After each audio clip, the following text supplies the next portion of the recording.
Hi everybody, and welcome to Fabric Fridays with me, Mary Morningstar Johnson from Ruby and Violet Designs.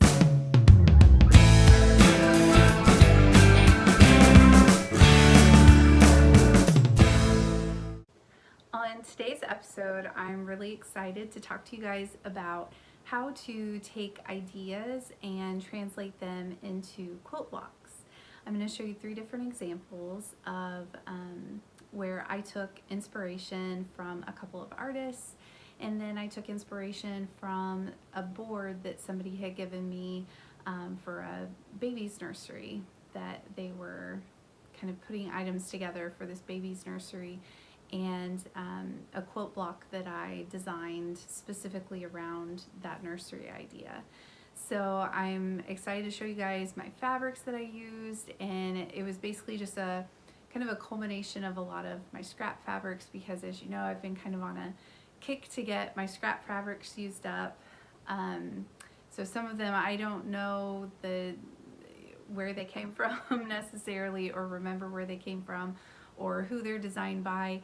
I'll point out a few that I do remember that kind of stuck out. But mainly I'm excited to show you guys how to take these ideas and translate them to the quilt blocks, because to me, I think that that's the fun part, kind of just designing and getting your fabrics together and putting together these quilt blocks. So I hope that you enjoy. So the first artist that I want to talk to you guys today about is Kenneth Noland. He was an American painter. He was born in the late 1920s. He was in the 50s known for his abstract expressionist paintings, or thought of as an abstract expressionist painter. In the 60s, he was thought of more as a minimalist painter. And then on into the 70s and 80s, he started being pretty well known for making these shaped canvases, and he had really asymmetrical designs, like his chevron patterns. And so I was really inspired by those chevron patterns, one because I've loved the chevron pattern for quite some time, but two, I like the asymmetrical idea of the chevron pattern, and I think that it translates really well into a quilt block. And so I came up with this block design, and it's reminiscent of his paintings. And two, I really like these retro looking, almost 70s retro looking, 60s, 70s, I guess, retro looking fabrics. And so that was the inspiration behind this block, and it took me a while to get the sizing down and then get the angles correct on making the chevron. It was actually pretty difficult for as simple as this block looks, but I was really happy with it, and I have not had time or chance, but I want to move forward with this and really see what kind of pattern happens as I kind of go off of the chevron block and just kind of see what happens with the quilt.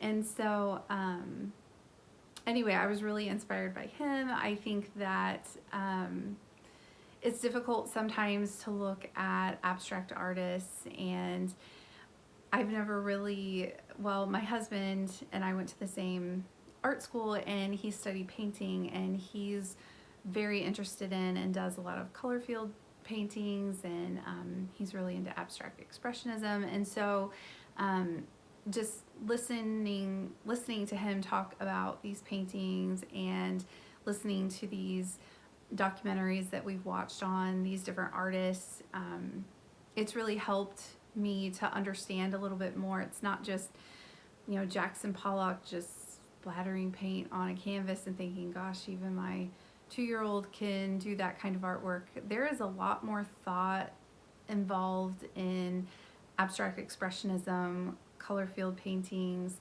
and it's really interesting. So if you haven't looked into it or studied it, or if you have any sort of interest in it, I definitely recommend looking up some of these abstract expressionists, minimalist painters from the 50s, 60s, 70s. There's some really great work. And then two, my husband and I have had a lot of great opportunities to visit a lot of really great museums where we've been able to view some of this work. And I think that that is even a whole other side of it, is actually being able to see some of these pieces in person. Just the layering of the paint, and there is so much to these paintings. And so anyway, I was really excited about this block, and I think that if you're looking to kind of get outside of your box and look for some new inspiration, I think that looking at some of these artists can, as a quilter, artist, even somebody who likes to sew, or even a garment designer, I think that there is a lot to be seen and learned from some of these artists, and trying to figure out how to translate that to a different medium. It can be really interesting. The next artist that I want to tell you guys about is Joan Mitchell. She was also an abstract expressionist. She was born and raised in Chicago, Illinois. I live in Southern Illinois, about 6 hours south of Chicago, but I still love, especially artists from the Midwest that have really made a name in the art world. She studied in Massachusetts and then also at the Art Institute in Chicago.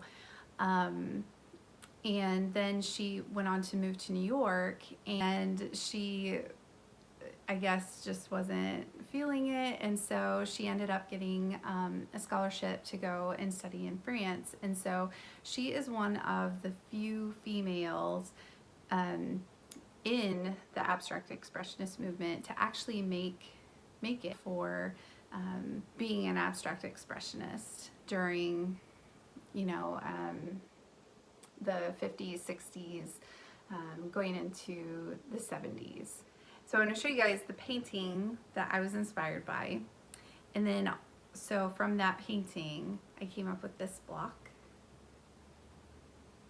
And I know that her work was really, a lot more organic and not so geometric, but I think that quilting is very geometric, and so I'm not trying to recreate these paintings or pieces of artwork that these artists have done.